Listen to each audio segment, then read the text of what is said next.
Indian premier ലീഗിന്റെ 18ാം സീസണിൽ രാജസ്ഥാൻ റോയൽസിന് വലിയ ആശ്വാസമാകുന്ന റിപ്പോർട്ട് എത്തിയിരിക്കുകയാണ്. നായക സ്ഥാനത്തേക്ക് സഞ്ജു സാംസൺ തിരിച്ചെത്താൻ അനുമതി ലഭിച്ചിരിക്കുകയാണ്. കൈവിരലിന് പൊട്ടലേറ്റതിനെ തുടർന്ന് ആദ്യ 3 മത്സരത്തിലും വിക്കറ്റ് കീപ്പർ ആവാൻ സഞ്ജുവിന് സാധിച്ചിരുന്നില്ല.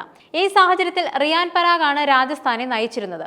3 മത്സരത്തിൽ 1 ജയം മാത്രമാണ് പരാഗിന് നേടിക്കൊടുക്കാനായത്. സഞ്ജു സാംസന്റെ ക്യാപ്റ്റൻസിയുടെ അഭാവം രാജസ്ഥാൻ നിരയിലുണ്ടായിരുന്നു. ഇപ്പോഴിതാ സഞ്ജുവിന് നായക സ്ഥാനത്തേക്ക് മടങ്ങിയെത്താനുള്ള അനുമതി ലഭിച്ചിരിക്കുകയാണ്.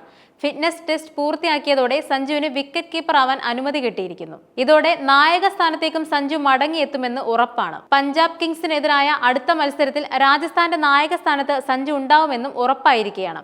സഞ്ജു സാംസൺ നായകനായി തിരിച്ചെത്തുന്നത് രാജസ്ഥാന് ഗുണം ചെയ്യുമെന്ന് ഉറപ്പാണ്.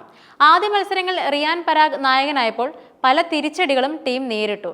ക്യാപ്റ്റൻ എന്ന നിലയിൽ സഞ്ജു സാംസൺ തിരിച്ചെത്തുന്നത് ടീമിന് പുത്തൻ ഉണർവ് നൽകുമെന്ന കാര്യത്തിൽ സംശയമില്ല. രാജസ്ഥാന്റെ കരുത്തായി സഞ്ജു മാറുമെന്നാണ് ആരാധകർ പ്രതീക്ഷിക്കുന്നത്. ആദ്യ മത്സരത്തിൽ അർദ്ധ സെഞ്ചുറി നേടിയ സഞ്ജു പിന്നീട് 2 മത്സരത്തിലും ഫ്ലോപ്പായി.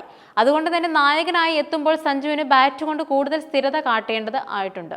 ടീമിലെ പ്രധാന താരങ്ങളുടെ കരുത്തും ദൗർബല്യവും സഞ്ജുവിന് നന്നായി അറിയാം. അതുകൊണ്ട് തന്നെ ഇവരെ നന്നായി ഉപയോഗിച്ച് ടീമിനെ വിജയത്തിലേക്ക് എത്തിക്കാൻ സഞ്ജുവിന് സാധിക്കുമെന്ന് തന്നെ പ്രതീക്ഷിക്കാം. ഇത്തവണ ശരാശരി ടീമാണ് രാജസ്ഥാൻ. ഇവരെ ആത്മവിശ്വാസത്തോടെ മുന്നോട്ട് കൊണ്ടുപോവുകയെന്നതാണ് സഞ്ജുവിന് മുന്നിലുള്ള വലിയ വെല്ലുവിളി. നായക സ്ഥാനത്തേക്ക് തിരിച്ചെത്തുമ്പോൾ സഞ്ജുവിന് കാര്യങ്ങൾ എളുപ്പമാവില്ലെന്ന് ഉറപ്പാണ്. ടീമിന്റെ പ്രധാന പ്രതീക്ഷകളിലൊന്നായ യശസ്വി ജയ്സ്വാൾ മികച്ച ഫോമിലല്ല കളിക്കുന്നത്. ജയ്സ്വാൾ 3 മത്സരത്തിലും ഫ്ലോപ്പായിരുന്നു. അതുകൊണ്ട് തന്നെ സഞ്ജുവിന് മുന്നിൽ കൂടുതൽ സമ്മർദ്ദവും ഉണ്ടാവും.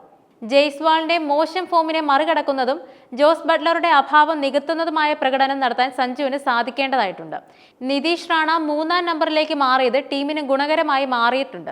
റിയാൻ പരാഗിനെ 5ാം നമ്പറിലേക്ക് മാറ്റി ധ്രുവ് ജുറേലിനെ 4ാം നമ്പറിലേക്ക് കൊണ്ടുവരാൻ സഞ്ജു തയ്യാറായേക്കും. സഞ്ജു നായകനാവുന്നത് ടീമിന് ആകെ പോസിറ്റീവ് ഊർജ്ജം നൽകുമെന്ന് ഉറപ്പാണ്. പരിശീലകൻ രാഹുൽ ദ്രാവിഡിന്റെ പദ്ധതികളെ മികച്ച രീതിയിൽ നടപ്പിലാക്കാൻ അനുഭവസമ്പന്നനായ നായകൻ എന്ന നിലയിൽ സഞ്ജുവിന് സാധിക്കുമെന്ന് തന്നെ വിലയിരുത്താം.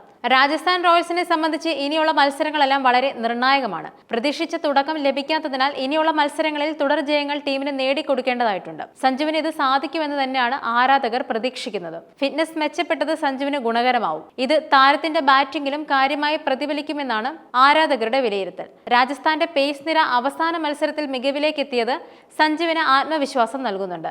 പ്രധാന പേസറായ ജോഫ്ര ആർച്ചർ ഇപ്പോൾ താളം കണ്ടെത്തിയിട്ടുണ്ട്. സന്ദീപ് ശർമ്മ, തുഷാർ ദേശ്പാണ്ഡെ എന്നിവരെ ഫലപ്രദമായി ഉപയോഗിക്കാൻ സാധിച്ചാൽ രാജസ്ഥാന്റെ ബൗളിംഗ് നിര കൂടുതൽ ശക്തമാവും. സ്പിന്നർമാരായി മഹേഷ് തീഷ്ണയും ഹസരംഗയും ഉണ്ട്. ഇവരെല്ലാം നന്നായി ഉപയോഗിച്ച് കപ്പിലേക്ക് എത്തിക്കാൻ സഞ്ജുവിന് സാധിക്കുമോ എന്നതാണ് കണ്ടറിയേണ്ടത്.